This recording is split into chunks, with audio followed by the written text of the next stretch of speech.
Mesdames et messieurs, nous allons écouter un peu aujourd'hui l'actualité ivoirienne. Qu'est-ce qui se passe actuellement en Côte d'Ivoire? Restons branchés. Vraiment, bonjour à toute l'humanité. Bonjour à la Côte d'Ivoire et à l'Afrique entière. Vraiment, je vous salue parce que nous sommes en train de traverser un moment très difficile. Je ne comprends pas comment les Européens, eux, ils s'occupent de leur peuple et les Africains, eux, ils tuent leur peuple. Moi, je ne peux pas comprendre ça. Je ne comprends pas ça.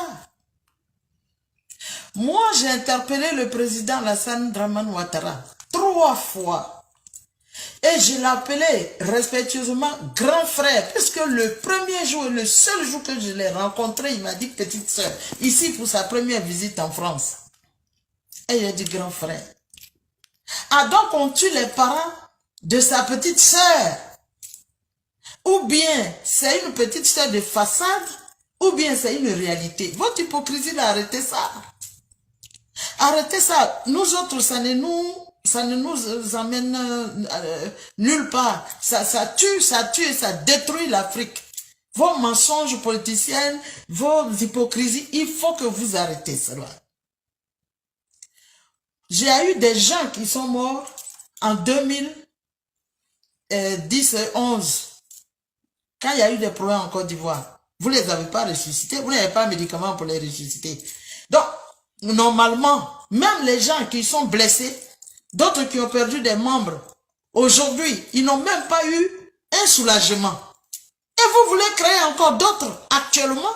Pourquoi? Ça dit, c'est la haine profonde des Ivoiriens qui est en vous, ou bien quoi? Qu'est-ce qui ne va pas?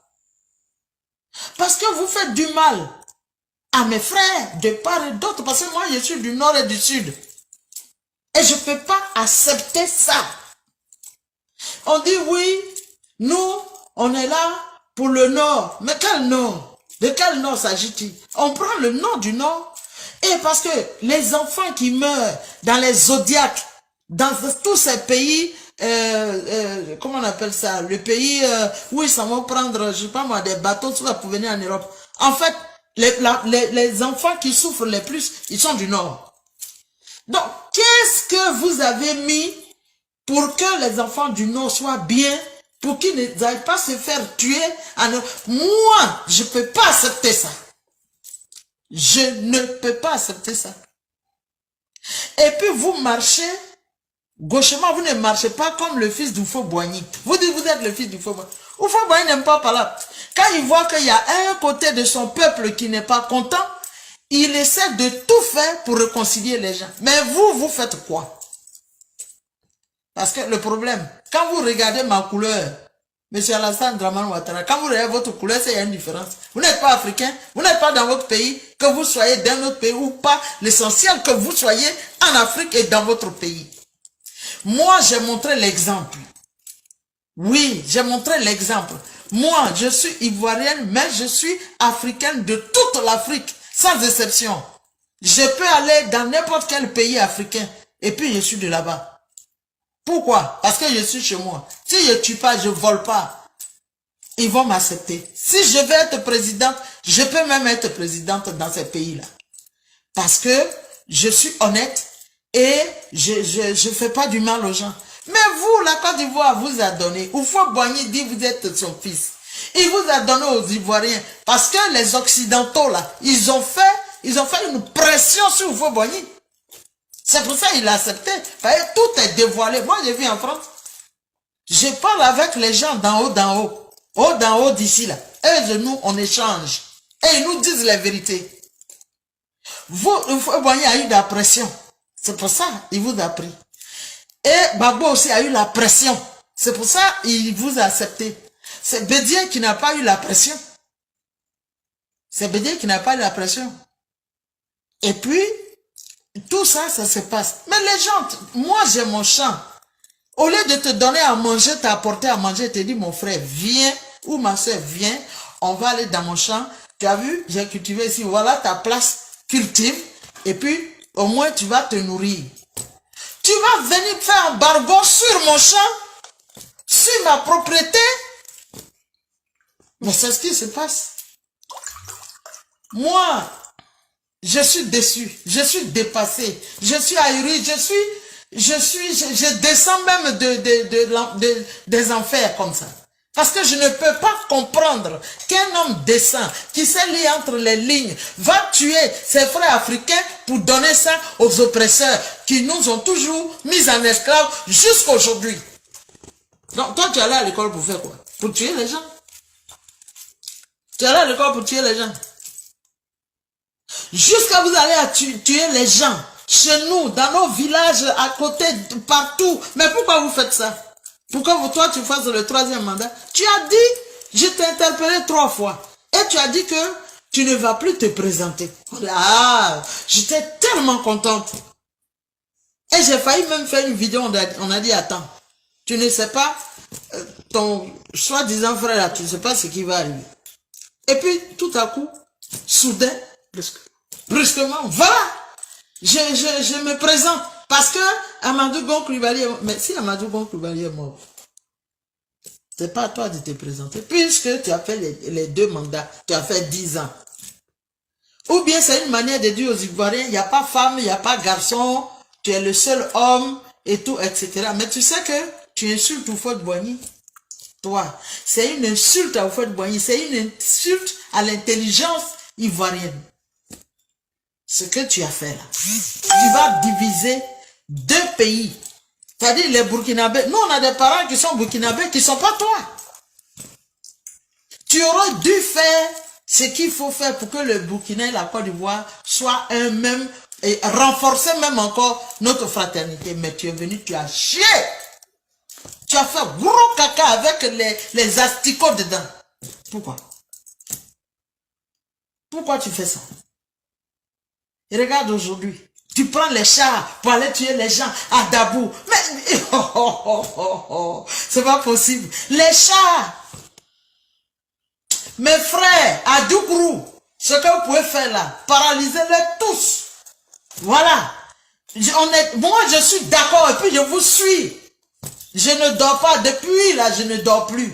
Je ne dors plus parce qu'on ne peut pas dormir dans ces conditions. Pourquoi? La Côte d'Ivoire est un pays où on vit joyeux, où on est paisible. Vous ne voulez pas. Mais c'est parce que toi-même, Alassane Dramane Ouattara, tu es au pouvoir que les Al-Qaïda vont tuer les Ivoiriens en Côte d'Ivoire. Tu le sais. Parce que les Al-Qaïda ne sont pas d'accord avec ceux-là. Et toi, tu es avec eux. C'est pour ça. Pourquoi quand les autres étaient là, ils ne viennent pas tuer les Ivoiriens là-bas? Pourquoi? Donc, quand tu es président, moi, j'estime que les gens t'ont voté. Mais même tes votants là, tu te fous d'eux en plus. Parce que quand les gens t'ont voté, ils t'ont voté parce qu'ils sont derrière toi.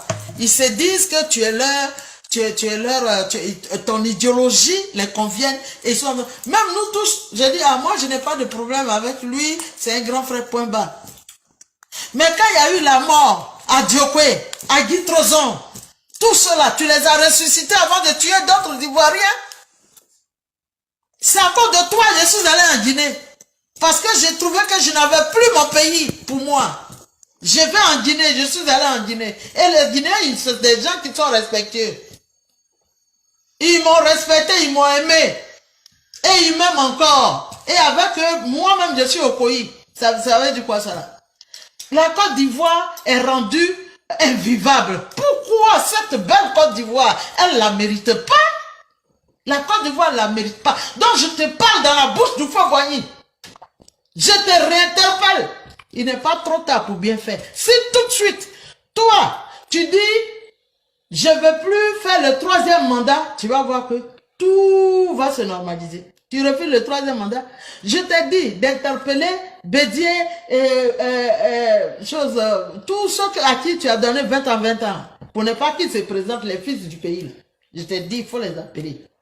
Il faut essayer de mettre la table rase. Mais si tu avais fait, que tu avais parlé avec eux, aujourd'hui là, on n'allait même pas te refuser de faire 3e mandat.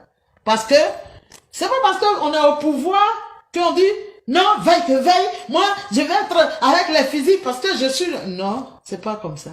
Nous sommes des gens aussi, on réfléchit. Dieu nous a donné une tête, c'est pas pour rien, on n'est pas des crabes. Donc, s'il te plaît, ce que tu as fait, je le condamne avec toutes mes forces. Je condamne tes méfaits avec toutes les forces. Et puis les gens que tu as mis en prison là, faut les nourrir, faut les soigner. Hein. Et ce que tu viens de faire, blesser à Taïr chez nous là-bas, à Gagnoua ou bien à Dabou, à Bangourou, dans toutes ces villes où tes sont là. Il faut que tu les soignes. Hein. Il faut que tu les soignes. Toi, Alassane là. Tu dis que tu es un Ivoirien. Un Ivoirien ne peut pas tuer un Ivoirien, s'il te plaît.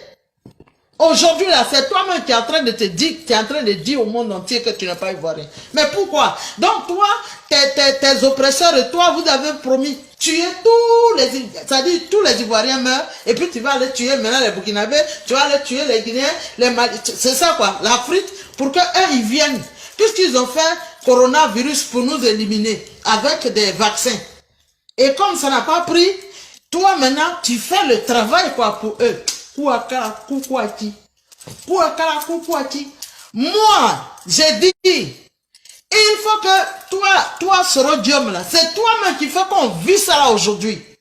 C'est toi-même qui fait qu'on vit. Si tu n'avais pas cautionné des meurtriers comme ça, des gens qui sont en train de décimer ton peuple, tu crois qu'on en serait là? Ou faut à dire cultiver le dialogue. C'est-à-dire, s'il n'y a plus de recours en dernier, mais là, vous ne cultivez pas le dialogue, on vous parle, vous n'écoutez pas, vous vous foutez des gens, mais il y a quoi même? Il y a quoi?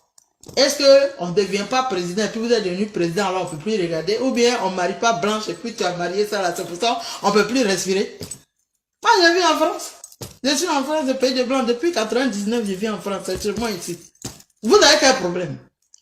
Tuer les gens pour votre plaisir. Ici, là, quel que soit ce que un Français ou bien une personne normale va parler, dire, même à un chat, va dire quelque chose, faire quelque chose, ils ne vont pas dire qu'il faut le tuer. Ici, il y a le droit, quand même, droit de l'homme. Macron, il fait tout ça, mais il ne peut pas dire, tu restes tiré sur les Français, mais regarde, quand tu fais parler à les Ivoiriens, là, quand tu veux les tuer, est-ce que tu le vois parler? Parce qu'il est content. Plus il y a des désordres, plus eux, ils volent tous les biens de la Côte d'Ivoire, et puis tu es content, et puis tu ris. Oh, et puis tu ris. Non, toi, tu ne plus jamais, mon frère, et même plus jamais, j'ai fini avec toi. Est-ce que tu as le médicament qu'on appelle Goliathie? Tu n'as pas le Goliathie. Les gens sont morts depuis 299 pour injecter Bédier. Ça là, tu as ressuscité les gens? Non. 2010, 2011, tu as ressuscité les gens? Non. Et cette année encore, tu veux tuer les gens?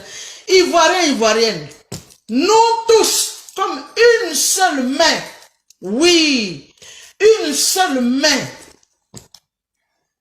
ensemble, on doit, c'est même pas la peine que vous dites, oui, lui là, il est rentré, ce rhodium est rentré ici, Blé-Goudé, il rentre derrière la batte. Si tu es un ennemi d'Ivoirien, les discours, les questions que tu vas poser, de toute façon, tu vas répondre là. On saura que toi, tu n'es pas avec les Ivoiriens, mais tu es contre les Ivoiriens. Désormais, c'est ce qui doit se passer. Selon tes réponses, Coucou à tous, merci d'être connectés avec moi ce matin, ce soir, pendant votre position géographique. C'est la guerre. Toujours un plaisir d'être avec vous et toujours un plaisir de partager mes directs et mes bâillements. Nous allons parler un tout petit peu. Je suis en ce moment et à cet instant-ci, voilà, au niveau de Ouaga, voilà, et tout. Et nous avons des informations, voilà, à discuter et j'ai plus précisément des infos à partager avec vous et essayer voilà, de vous dire réellement ce qui se passe en ce moment et à cet instant-ci au niveau de Ouaga.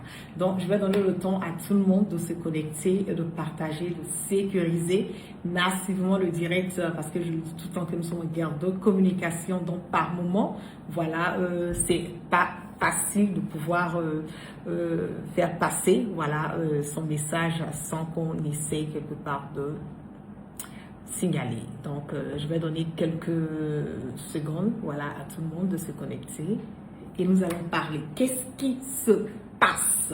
Parce qu'il y a beaucoup de choses qui sont dites en ce moment et à cet instant T avec cette histoire de les relations diplomatiques voilà, qui ont été rompues voilà, entre le Burkina Faso et la France. J'ai même vu que il y a certaines personnes, des apatrides, voilà, les enfants perdus de la République du Burkina, qui vont toujours passer par des voies et moyens à vouloir coller une étiquette voilà, au gouvernement burkinabé, ou même trouver des voies et moyens à salir l'image du Burkina Faso, ou même aller faire une communication, une intox, et emmener le peuple burkinabé à penser autrement. Nous le savons très bien, au fort, clair, net et limpide, les relations entre la France et le Burkina Faso, et je vais même aller loin en nous parlant des relations entre le Burkina Faso et l'AES et la France. Je donne quelques secondes, je vous donne peut-être une trentaine de secondes.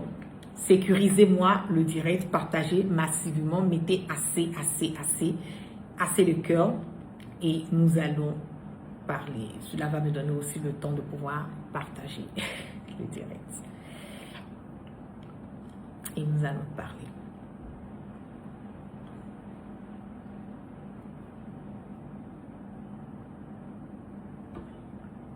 On partage massivement le direct. Assez de cœur.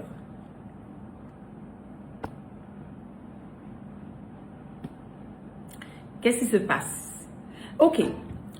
Je l'ai dit au fort, clair, net et limpide que les relations entre le Burkina Faso et la France, je vais même aller jusqu'au loin de dire que les relations entre l'AES et la France sont des relations qui ont complètement, voilà, qui n'existent presque pas dans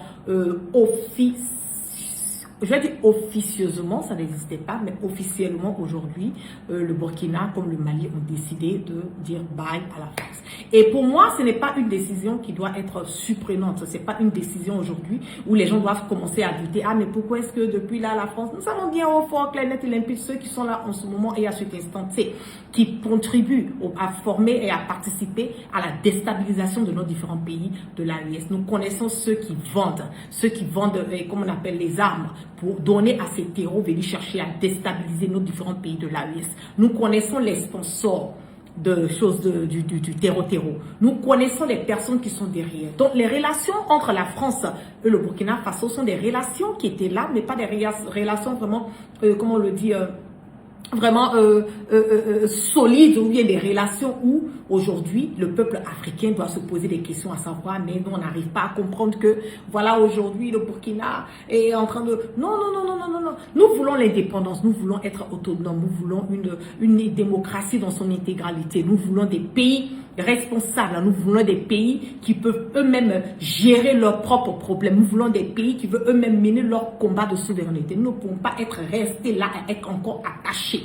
Nous ne pouvons pas être là, comme on le dit, à compter sur ces personnes qui ont été là depuis des décennies. Là, le Burkina Faso a été colonisé par la France, la Côte d'Ivoire a été colonisée par la France, le Mali a été colonisé par la France, le Niger et qu'on appelle et bien d'autres pays africains aujourd'hui. Mais quand nous regardons aujourd'hui, que nous faisons la comparaison entre les avant, quand la France était là, que la France colonisait nos différents pays de l'AES, puisque c'est sur ça que je me base pour faire voilà mon direct, nous allons voir qu'aujourd'hui, la France n'apporte rien. La France, je le dis au fort, clair, net et limpide, que la France n'est rien sans les Africains. Parce que la France a besoin des ressources de l'Afrique pour pouvoir se nourrir. La France ne peut pas exister sans que les biens et les sous-sols de nos différents pays de l'Afrique ne profitent à cette France. Nous avons vu ce qui s'est passé au niveau du Niger. Comment est-ce que l'aéroport du Niger a été attaqué à plusieurs reprises? Quelle est réellement la raison, pour ne pas dire les raisons, pour ne pas dire vraiment la raison de l'attaque du Niger? C'est tout juste parce que le Niger a confisqué l'uranium. C'est parce qu'aujourd'hui le Niger a un sous-sol qui est riche. C'est parce qu'aujourd'hui le Niger a du potentiel. C'est parce qu'aujourd'hui le Niger dit non, basta, on ne veut plus, nous allons faire les choses autrement. Quelque chose que la France prenait à 5 francs. Aujourd'hui, le Niger peut vendre ça à 1000 francs. Donc, la France ne se retrouve pas. Donc, les relations entre la France, je le dis au fort, clair, net, limpide, et nos pays de l'AES, n'a arrêté d'exister quand le capitaine Ibrahim Traoré est arrivé au pouvoir. Ça a arrêté réellement d'exister. Pareil que le Mali. Quand le général Assimi Goïta est arrivé au Mali, les relations entre le Mali et la France n'existaient presque pas. La preuve en est que MINUSMA a été chassé, la preuve en est que l'armée française a été chassée, la preuve en est qu'aujourd'hui ce sont les FAMA qui prennent le devant, voilà, qui assurent la sécurité de nos différents, du Mali. Donc c'est de ça qu'il s'agit. J'ai vu aussi que le débat de cette histoire des relations diplomatiques qui ont été, comme on le dit, arrêtées, brisées par la France, entre le Burkina Faso et la France, a été complètement changé, a été complètement déplacé. Quelle est la communication qu'il a?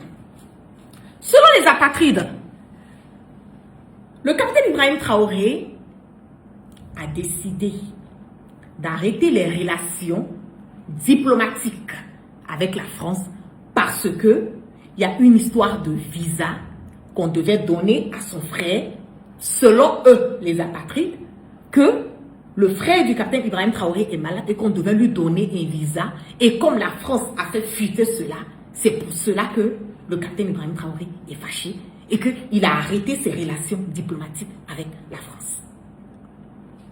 De vous à moi, arrivé un moment, il faut arrêter. Arrivé un moment, il faut arrêter. Ce que vous oubliez, c'est que le Mali, le Burkina et le Niger, aujourd'hui, là, font un pays. Une décision qui est prise au niveau du Mali, là, ne doutez même pas que cette même décision sera prise au niveau du Burkina et que cette même décision sera prise au niveau du Niger. Du moment où la France a été vomi au Mali, je m'attendais à ce que la France soit vomi du Burkina. Parce qu'aujourd'hui, le Mali, le Niger et comment on appelle le Burkina forment un seul État qu'on appelle l'AES. Donc, ce qui part dans le mauvais sens du Mali, le Burkina ne va pas dealer avec.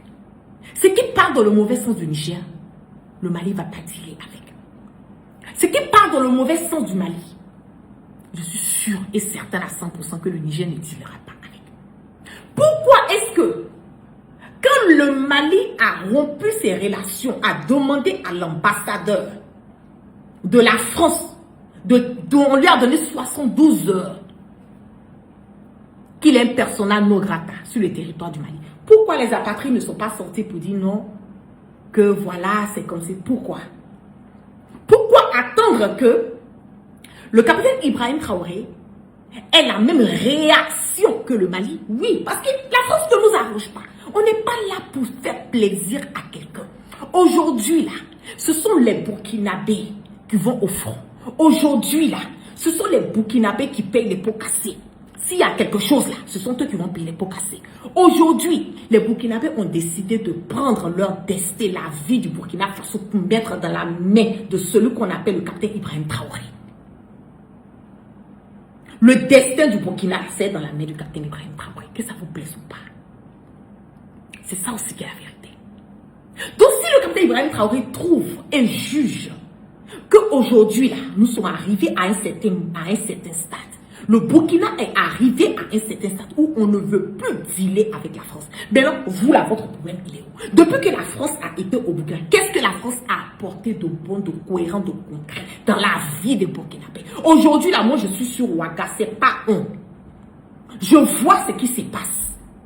Quand je vais dans des endroits, je vois. Quand je discute, je vois. Je coupe la mentalité des jeunes. Je suis avec eux. Je discute avec eux. J'essaie de comprendre un tout petit peu qu'est-ce qu'ils pensent, voilà, de ce qui se passe. Et le capitaine, il y a quelques années, aujourd'hui, je vous dis, en unanimité, c'est pas du tchatcholi.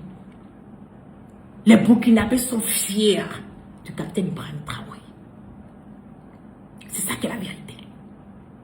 Et tant que les Burkinabés qui ont la décision de choisir Les Burkinabés qui ont décidé de mettre le capitaine Ibrahim Traoré à la tête du Burkina sont d'accord avec ce choix. Vous là, votre problème, il est où? Votre problème, il est où?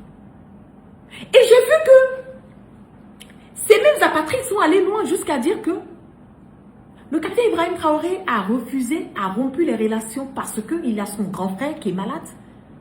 Et que d'après eux, vous les connaissez quand ils font leur montage, qu'il a été ils ont dit quoi, empoisonné, voilà. Et que le seul endroit où ce monsieur peut avoir accès à des soins adéquats, c'est en France. Et vous êtes là, vous propagez cette intox, vous propagez cette information. On pensait que vous pouvez détourner le peuple. C'est que les vrais Burkinabés intelligents, les vrais Burkinabés qui savent faire le discernement, le peuple africain aujourd'hui qui voit, qui a vu, qui voit les réalités aujourd'hui. Est-ce que la France est le pays qui est adapté à avoir le seul médecin, d'après vous, hein, le seul médecin qui peut guérir là, les empoisonnements, c'est lui qui se trouve en France.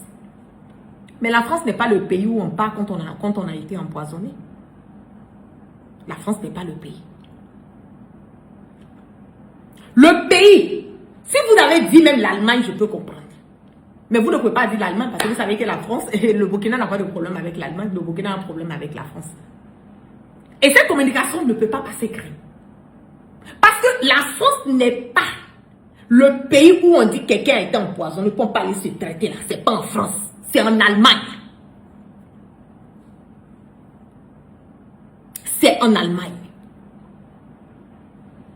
L'Allemagne est le pays où ils sont spécialisés. Ils ont tous les équipements adéquats. Ils ont un hôpital spécialisé pour les histoires d'empoisonnement. C'est que si on t'empoisonne, on ne sait pas où est-ce que quel poison qui est rentré dans ton corps là.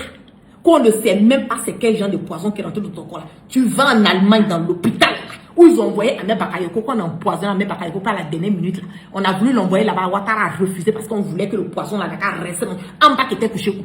Ahmed Bakayoko était couché dans un hôpital en France. C'est à la dernière minute que Ahmed Bakayoko a été extradé en Allemagne. Donc, si vous voulez vous baser sur ce fait pour dire que c'est parce que, d'après vous, le frère du capitaine Ibrahim Traoré est malade, qu'il a été empoisonné, et que le seul docteur qui est apte à pouvoir le soigner, là, il est en France, donc on lui a refusé le visa Schengen. C'est pour cela qu'IB a rompu ses relations avec la France. Allez chercher encore. Parce que la France n'est pas un pays où on va pour se traiter pour un problème d'empoisonnement. Je le répète encore, l'Allemagne est le pays doté partout en Europe, je peux même dire sur la terre, où ils ont un hôpital qui est spécialisé dans les histoires de détection d'empoisonnement. Donc comme le capitaine Ibrahim Traoré va laisser l'Allemagne, il va laisser son frère aller, va pas accepter que son frère, d'après vous, aille en Allemagne, puis c'est en France où il ne s'entend pas avec eux, en France où on a des dirigeants qui sont allés qui sont rentrés avec un problème de pied, qui sont ressortis avec un problème de cœur et puis ils ont tout là. En France où on sait que quand tu rentres là-bas dans les hôpitaux, c'est pas sûr, surtout si tu es un opposant africain qui les fatigue, c'est pas sûr que tu rentres là-bas, que tu ressortes là. C'est là-bas que le capitaine Ibrahim Traoré va aller demander visa pour emmener son frère. Par rapport à quoi? Par rapport à quoi? Et c'est cette communication. C'est cette communication. Parce que là, on a fini, hein, ils sont en train de fermer le chapitre. Hein, et voilà, ça va pas, le pays, les MPS, R2, ils sont en train de fermer. Maintenant, il faut ouvrir le dossier. On vous a dit, on est trop. On est 100 à l'heure. Nous, on est 100 à l'heure. Cette manigance-là, ça ne passera pas. Et je le répète encore.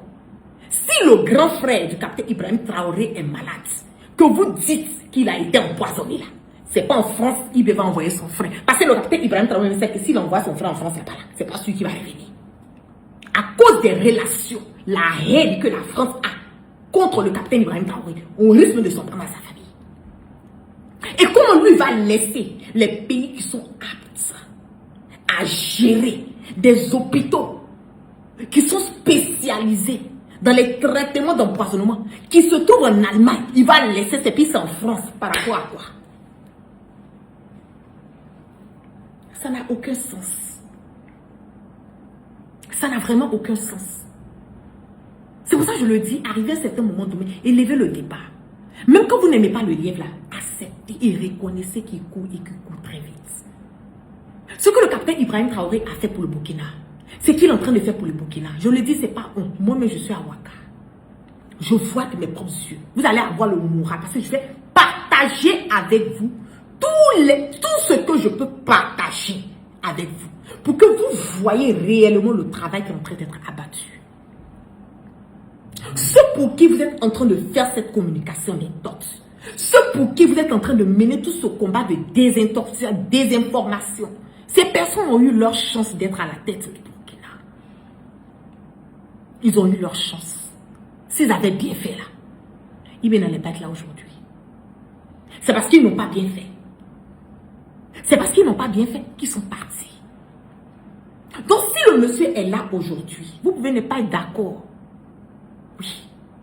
Vous pouvez ne pas être d'accord avec tout ce qu'il fait. Il n'est pas obligé d'être aimé par tout le monde. C'est pour ça que je le dis souvent. Quand je dis qu'il n'y a pas de super burkinabé là, certaines personnes, ça leur fait mal. C'est la vérité. Parce qu'il y a des personnes qui ne sont même pas burkinabés, mais qui aiment IB. Plus que des gens qui se disent, qui sont nés, qui sont burkinabés là. Eux là, il y a des gens là, des gens qui ne sont même pas burkinabés aujourd'hui, qui sont prêts, ces personnes, à donner leur poitrine pour le capitaine Ibrahim Traoré. C'est ça aussi qui est la vérité. Donc je voulais emmener les gens à comprendre que le combat que nous menons aujourd'hui là, nous devons faire beaucoup attention. Parce qu'il y a beaucoup de choses qui seront dites. Il y a beaucoup d'informations, des intox qui vont passer sur les réseaux sociaux. Mais c'est à nous de prendre le temps d'écouter, de faire le discernement, de prêter attention. Parce que la guerre de communication, elle est plus grave que la guerre nucléaire. La guerre de communication que nous sommes dedans là, nous devons faire beaucoup attention. Les gens peuvent passer par tous les voies et moyens à salir l'image du capitaine Ibrahim Traoré, à salir l'image du Burkina, à donner l'impression qu'au Burkina, là, rien ne va. Voilà, c'est les problèmes. Voilà, les Burkinabés souffrent. Non, il n'y a rien de ça. Il n'y a rien de ça. Même aux États-Unis, là, il y a problème. Même les États-Unis, on dit que c'est une des puissances mondiales. Là, il y a problème. Et le capitaine Ibrahim Traoré est arrivé quand? Le bordel et la zizanie qui a été fait pendant des siècles et des siècles au Burkina. Vous attendez à ce que lui qui est arrivé là, même pas combien d'années là, il puisse changer tout automatiquement. C'est au fur et à mesure que le programme va venir, c'est au fur et à mesure que le changement va s'imposer. Et le peu de changement que nous voyons déjà, nous sommes déjà heureux. Parce qu'on ne pouvait même pas imaginer un instant. Il y a des endroits de Ouaga où je suis rentrée, je ne pouvais même pas imaginer un instant que ça pouvait être à Ouaga. Et tout ça à cause de qui? Le Kelimpe, le capitaine Ibrahim Traoré. Donc, je voulais vous emmener et dire au Burkina, au peuple burkinabé, en particulier, et au peuple africain en général, restons sereins. Ceux que nous avons mis à la tête de nos différentes nations, ce sont des personnes très réfléchies. Ce sont des personnes qui savent faire le discernement. Ok? Ils savent faire le discernement. Si c'est bon pour le peuple, ils vont aller dans le sens. Si c'est pas bon, ils vont prendre des décisions. Il y a des décisions qu'ils vont prendre, c'est des décisions qu'ils ne vont pas aimer. Il y a d'autres personnes qui ne vont pas aimer, ou il y a d'autres personnes qui ne seront pas d'accord. Mais quand on est à la tête de la nation, on regarde l'intérêt collectif. On regarde l'intérêt de la nation, on ne regarde pas son intérêt personnel. Donc il y a des moments, il y a des choses qu'on va voir. Ça va nous déranger. Mais tant que ça part dans le sens de l'avancée de nos différents États, nous devons être habitués à ces changements. Nous devons accepter ce changement. Nous devons quand même comprendre que aucun changement ne peut s'opérer si on ne prend pas et on ne met pas des décisions. Aucun changement ne peut s'opérer dans une nation si le chef de la nation ne tape pas sur la table. C'est de ça qu'il s'agit. Le changement, là, ça vient un peu. On va aboutir. Un jour, on va dire, ah, ça n'a pas été facile. Mais on a pu quand même aboutir à ça. Et c'est sur cette phase-là que nous sommes. Donc ceux qui vont sortir pour faire leur communication d'intox, qui vont raconter leur vie de merde de bordel, allez leur dire que la France n'est pas un pays où quand on est malade, on doit partir se faire soigner là-bas. Voilà. Le capitaine Ibrahim Traoré, là, si son frère est malade, il peut l'emmener en Allemagne, il peut l'emmener en Russie, il peut l'emmener aux États-Unis, il peut l'emmener dans différents pays, il peut l'emmener au Maroc, même en Tunisie, même en Turquie. Il y a trop de pays aujourd'hui qui ont la médecine qui est développée aussi. Même au Burkina aujourd'hui. Mais les hôpitaux de Burkina, vous voyez, depuis que le capitaine Ibrahim Traoré est arrivé, vous voyez les machines. Vous voyez comment c'est la technologie. Vous voyez tout ça. Donc, il va laisser tout ça là. Pour dire que c'est forcément... C'est que, moi, ce qui me fait rire, c'est le fait qu'ils disent non. Le seul médecin qui peut soigner son frère, là, il est en France. Donc, comme ils ont refusé de le viser à son frère, il a rempli le truc. Vous voyez que votre communication n'a pas de tête ni de queue. Quand on va sortir pour parler, ça peut dire non, quand même ton affaire de eBay là. Non, on n'a pas mon affaire de eBay. eBay est dans la vérité. Tant que eBay est dans la vérité, moi je reporte mon soutien inconditionnel au capitaine Ibrahim Traoré. Ce n'est pas un débat. On le dit toujours. Je le dis toujours. eBay aujourd'hui, eBay demain, eBay après-demain. Parce que ce que eBay est en train de faire là, je suis d'accord avec ça à 100%. Ok? Aujourd'hui là, c'est à cause du capitaine Ibrahim Traoré là que nous, on a aimé le Burkina. On n'a qu'à se dire avec. Moi, je ne suis pas une hypocrite, je vous dis tout le temps. On entendait le Burkina. Mais qui prêtait attention au Burkina? Autant des Damiba, autant des Blaise. Qui prêtait attention au Burkina? Moi, je ne suis pas une hypocrite. Je dis les choses comme elles sont. Et puis, je n'ai pas honte de le dire. Il y a 10 ans, 15 ans de cela. Si tu nous disais, venez passer vos vacances au Burkina, on dit, ah, mon chef, fait chaud là-bas. Ah, il y a les routes là, même sont nettes. On va commencer à parler. Mais aujourd'hui, là, quand on dit vacances arrivées, je prends mon pied, je suis calé au Burkina. Pourquoi? Parce qu'il y a un changement. Et ce changement, ça nous rend, on est confortable dans ce changement. Aujourd'hui, la IB n'est pas, IB lui-même ne s'appartient pas. IB, c'est une référence, IB, c'est une marque. Aujourd'hui, le Burkina, hein, la terre des hommes intègres. Quand tu dis tu es au Burkina aujourd'hui, là, attends, la première personne qu'on dit là, c'est qui? C'est IB. C'est IB. Il y a des gens même qui connaissent IB, mais qui ne savent même pas c'est dans quel pays. Tellement ils ont entendu parler du capitaine Ibrahim Traoré. C'est ça qui est la vérité. Aujourd'hui, là, tu vois que tout le monde est chaud, on veut tous venir au Burkina, on aime le Burkina, tout. Mais c'est parce qu'il y a des personnes aujourd'hui qui sont en train de faire ce que nous voulons, ce qu'on a toujours voulu. Qui sont en train de le faire. Le changement va s'opérer. Mais pour que le changement s'opère, il y a des décisions qui doivent être prises. C'est ça aussi qui est la vérité. Donc, allez chercher encore. Et foutez-nous la paix dans la paix du Seigneur. Le Burkina est uni derrière le capitaine Ibrahim Traoré. Vous voulez ou vous ne voulez pas. C'est IB qui est là. Le KLMP, le numéro 1. C'est lui qu'on a choisi. C'est lui, il est là. Donc, vous allez souffrir. Ok? Donc, sur ce, je ne serai pas du tout long sur ce direct. Merci à toutes les personnes qui sont restées connectées avec moi ce soir. Que la grâce de Allah soit sur tout chacun et que Dieu, dans sa miséricorde, qu'il continue de pardonner nos péchés, qu'il nous emmène le sens du discernement. Je vous claque de gros bisous depuis ma position au niveau de Ouaga. Et puis, prenez soin de vous. Et puis, je le dis, dans ces temps à venir, vous allez voir beaucoup. Abonnez-vous massivement. Voilà. À ma page Facebook, abonnez-vous massivement parce que ces temps à venir, j'aurai beaucoup d'informations à partager avec vous. J'aurai beaucoup de choses à vous faire découvrir et ce sera du waouh. Et sans langue de bois, hein, quand c'est bon, c'est bon. Voilà, si on doit ajuster, on va ajuster, mais quand c'est bon, on va partager pour que les gens puissent comprendre que vraiment le Burkina est en train d'avancer dans la sérénité sans crainte et ni peur. C'est de ça qu'il s'agit. Donc, je vous claque plein de bisous. Je vous dis encore, abonnez-vous à ma page et puis prenez soin de vous. Peace and love.